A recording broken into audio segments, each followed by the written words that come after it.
Cardiac multi speciality hospital Kothapeta. Star శ్రేణి limited లో సభ్యత్వం పొందండి. మీకు చేసుకునే పొదుపుపై అత్యధిక వడ్డీ పొందండి. మీ గోల్డ్ పై అత్యధిక విలువ లోన్ గా పొందండి. ఖాళీ భూమి మరియు తెనాలి పట్టణంలో గతంలో ఎన్నడూ లేని విధంగా జనరిక్ మందులు, ఫార్మా మందులను ఎవరు ఊహించని రీతిలో ప్రజా ఫార్మసీ వారు స్పెషల్ డిస్కౌంట్లతో అందచేస్తున్నారు. కావున తెనాలి పట్టణ నియోజకవర్గం ప్రజలందరూ కూడా ఈ అవకాశాన్ని ఉపయోగించుకోవాల్సిందిగా కోరుచున్నాము. అడ్రస్ గాంధీ చౌక్, నెహ్రూ రోడ్లో గల గుప్తా ఫ్యాన్సీ ఎదురు, తెనాలి. తెనాలి కొత్తపేటలో నూతన హంగులతో ఆధునీకరించబడిన మహిళా సాధికారత భవనాన్ని పునఃప్రారంభించారు రాష్ట్ర పౌర సరఫరాల శాఖ మంత్రి నాదెండ్ల మనోహర్. 5 కోట్ల రూపాయల విలువ కలిగిన మహిళా మండలి భవనాన్ని ఇటీవల పురపాలక సంఘానికి మహిళా మండలి సభ్యులు విరాళంగా అందజేశారు. గతంలో ఈ భవనం మహిళా మండలి భవనంగా నడిచేది. అయితే అనివార్య కారణాల వల్ల ఈ భవన నిర్వహించటం భారంగా మారటంతో సభ్యులు ప్రభుత్వానికి ఈ భవనాన్ని అందించాలని, అది రాష్ట్ర పౌర సరఫరాల శాఖ మంత్రి నాదెండ్ల మనోహర్ చేతుల మీదుగా అందజేయాలని భావించి అందజేశారు. అయితే మంత్రి ఈ భవనాన్ని మున్సిపల్ శాఖకు అందించి మహిళా సాధికారత భవనంగా మార్చి 20 లక్షల రూపాయలు ఖర్చు చేసి ఆధునీకరించారు. బుధవారం ఈ భవనాన్ని మంత్రి మనోహర్ పునఃప్రారంభించారు. ఈ సందర్భంగా తొలుత ఎవరైతే ఈ భవనాన్ని ప్రభుత్వానికి అందజేసిన మహిళలు ఉన్నారో డాక్టర్ ముద్దన కస్తూరిబాయి, మాజీ ఎమ్మెల్యే డాక్టర్ గోగినేని ఉమలను మంగళ వాయిద్యాల నడుమ వేద మంత్రాలతో పూర్ణకుంభ స్వాగతం పలికారు. స్వయంగా కస్తూరిబాయిని మంత్రి మనోహర్ చేయి పట్టుకొని సహకరిస్తూ భవనం దగ్గరకు తీసుకొచ్చి రిబ్బన్ కట్ చేయించారు. అదేవిధంగా లోపల హాలును మాజీ ఎమ్మెల్యే డాక్టర్ గోగినేని ఉమ చేత రిబ్బన్ కట్ చేయించారు. అనంతరం ఏర్పాటు చేసిన ప్రత్యేక సమావేశంలో మంత్రి మనోహర్ మాట్లాడుతూ మహిళా మండలి సభ్యులు కస్తూరిబాయి, ఉమ తదితర సభ్యులు ఏ విధంగానైతే ఈ భవనాన్ని చూడాలని అనుకున్నారో అదేవిధంగా మహిళా సాధికారత కోసం దీన్ని వినియోగిస్తామని చెప్పారు. మీ ఆశయాలకు ఏమాత్రం తగ్గకుండా దీన్ని మహిళల అవసరాల కోసం వినియోగిస్తామని హామీ ఇచ్చారు. ఈ సందర్భంగా భవనదాతలు డాక్టర్ ముద్దన కస్తూరిబాయి, డాక్టర్ గోగినేని ఉమలను శాలువాలతో, పూలమాలలతో ఘనంగా సత్కరించారు. ఈ కార్యక్రమంలో sub collector Sanjana Sinha, municipal commissioner Seshanna, tahsildar Gopalakrishna తదితరులు పాల్గొన్నారు.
ఆ రోజున ఎన్నికలు అవ్వగానే 9 నెలల క్రితం ఒకరోజు ఉమ్మగారింట్లో ఆహ్వానించి ఈ కార్యక్రమాన్ని ముందుకు తీసుకెళ్ళాలి, మీ చేతుల మీదుగా ముందు జరగాలనే అభిప్రాయం ఎప్పుడైతే వ్యక్తపరిచారో ఈరోజు నిలబెట్టుకోగలిగాం.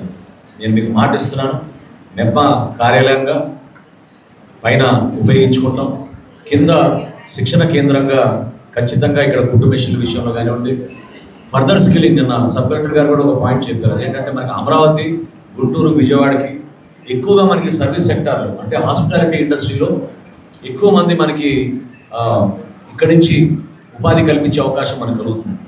ఇది పర్మనెంట్ జాబ్స్ కాకపోయినా ఎప్పటికప్పుడు మనకి ఫంక్షన్ జరుగుతున్నప్పుడు ప్రభుత్వ కార్యక్రమాల్లో కూడా పాల్గొనే విధంగా మనం ఇక్కడ శిక్షణ ఇచ్చి కనీసం ఒక 1000 మంది మహిళలకి మన నియోజకవర్గానికి ఒక టార్గెట్ పెట్టుకుని రాబోయే 6 నెలల్లో వాళ్ళకు ఒక చక్కటి అవకాశం కల్పిద్దామన్న ప్రణాళిక నిన్న సిద్ధం చేసుకున్నాం.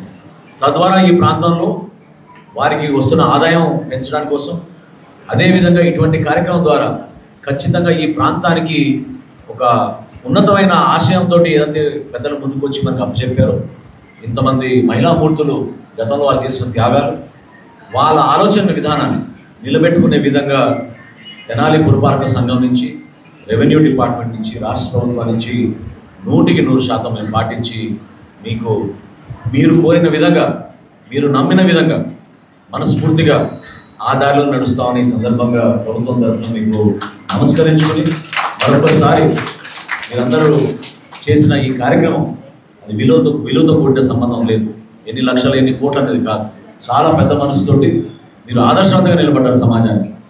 అదేవిధంగా గౌరవ ముఖ్యమంత్రి గారు చంద్రబాబు నాయుడు గారు కోరిన విధంగా P4లో కూడా రాబోయే రోజుల్లో బంగారు కుటుంబాన్ని మనం ఐడెంటిఫై చేసి ఎవరికైతే మనం విద్య కానివ్వండి, వైద్యం కానివ్వండి, ఉపాధి అవకాశాలు కానివ్వండి కల్పించగలుగుతామో, మౌలిక సదుపాయాల కల్పనలో మనం ఏ విధంగా ముందుకెళ్దామో తెనాలి నియోజకవర్గంలో ఒక స్పష్టమైన ప్రణాళికతోటి ఇటువంటి కార్యక్రమాల ద్వారా ముందుకు తీసుకెళ్తామని ఈ సందర్భంగా మరొకసారి మీకు డాక్టర్ గారికి కార్యక్రమంలో పాల్గొన్నందుకు ప్రతి ఒక్కరు ఎవరైతే సహకరించి మీ సొసైటీ నుంచి అప్పచెప్పారో ట్రస్ట్ నుంచి మనస్ఫూర్తిగా మేము నిలబెట్టుకుంటాం. మరొకసారి ఎవరికి ఇస్తుంది ఇది సురక్షితంగా ఉంటుంది, ఎవరి చేతిలో పెట్టాలి, ఎవరి చేతిలో పెడితే కబ్జా చేస్తారేమో అని భయం ఒకవైపు ఉంది. అలాంటి సమయంలో కూటమి ప్రభుత్వం రావడం జరిగింది. అలాగే సమర్థవంతమైన నాయకులు మనోహర్ గారు మనకి మంత్రివర్గంగా రావడం జరిగింది. అప్పుడు నేను ఉమ్మగారు కలిసి ఈ భవనాన్ని మీరు చేతిలో పెడితే సురక్షితంగా ఉంటుందనే ఒక ఆలోచనకు వచ్చాం. ఆలోచనకు రాగానే ఉమ్మగారు మినిస్టర్ గారి దృష్టికి తీసుకొచ్చారు. మినిస్టర్ గారు కూడా వెంటనే ఈ భవనాన్ని పరిశీలించి ఈ భవనంలో ఏం పెడితే బాగుంటుందని మీరు అనుకుంటున్నారని నన్ను అడగడం జరిగింది. ఉమెన్ సాధికారిత తర్వాత స్కిల్ డెవలప్మెంట్ సెంటర్ పెడితే బాగుంటుందని అనగానే వారు వెంటనే స్పందించి శ్రద్ధ తీసుకొని దీనికి కావాల్సిన నిధులు సమకూర్చి అత్యంత స్వల్ప కాలంలోనే ఈరోజు దీన్ని ప్రారంభించడం జరిగింది. దానికి వారికి నేను సదా కృతజ్ఞురాలని. తర్వాత ఇక్కడ మెప్మా విభాగం ఒకటి పెడుతున్నారని నేను విన్నాను. ఈ మెప్మా విభాగం పెట్టడం ఇక్కడికి ప్రస్తుతం మున్సిపల్ భవనంలో జరుగుతుంది. ఈ మెప్మా విభాగాన్ని ఇక్కడికి తరలించడం ఒక శుభసూచన నేను అనుకుంటున్నాను. అంటే మహిళా సమావేశాలు కానివ్వండి, శిక్షణలో సహా మెప్మాకి సంబంధించిన అనేక కార్యక్రమాలకి ఈ భవనం నేడు వేదిక కావాలన్నదండి. గత ప్రభుత్వ హయాంలో మెప్మా విభాగం అవినీతి అక్రమాలకు అడ్డగా మారిన సంగతి మనకు తెలుసు.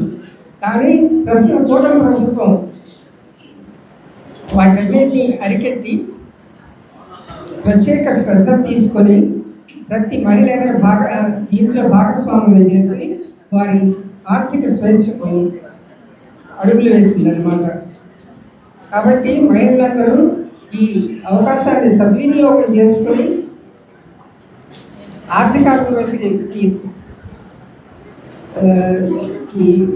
ఆర్థికాభివృద్ధి చేసుకుంటారని తలపోస్తూ నాకు ఈ అవకాశం ఇచ్చిన పెద్దలకు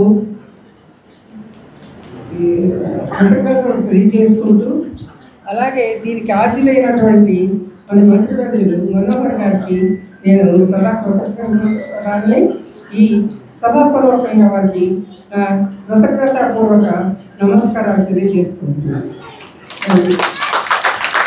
నమస్కారాలండి. నేను ఇక్కడ జాయిన్ అయినప్పటి నుంచి నాకున్న కొద్దిపాటి రెవెన్యూ ఎక్స్పీరియన్స్తో చెప్తున్నాను.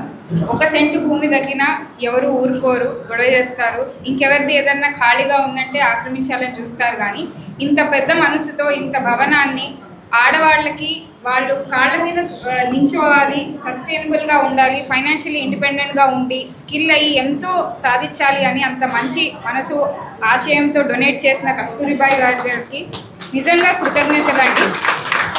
మనదనేది మనకి ఎంత మూల్యమో వేరే వాళ్ళకి ఇవ్వాలంటే ఎంత ఆలోచిస్తామో అలా కాకుండా సార్లో ఆవిడకున్న ట్రస్ట్కి, మినిస్టర్ సార్కి ఇది ఇచ్చి ఇది అందరి మంచికి కోరుకునే ఆవిడకి ఇంకా అలాగే కృషి చేసే సార్కి కూడా ఈ ఆపర్చునిటీ ఇచ్చినందుకు రెవెన్యూ డిపార్ట్మెంట్ తరఫున మేము చాలా చాలా థ్యాంక్స్ చెప్పాలనుకుంటున్నాం. ప్రారంభోత్సవం చేసుకున్నటువంటి ఈ భవనం ఆనాడు ఈ ప్రాంతంలో ఉన్నటువంటి మహిళా మందులందరూ కూడా 500 రూపాయలు మెంబర్షిప్ అంటే ఆ రోజు 500 అంటే ఈరోజు 1,00,000 రూపాయలతో సమానం.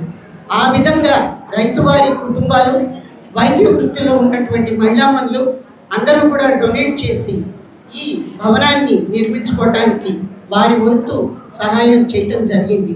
అయితే వారందరూ కోరుకుంది ఒకటే, మహిళలు కూడా పురుషులతో సమానంగా సాధికారత సాధించాలి.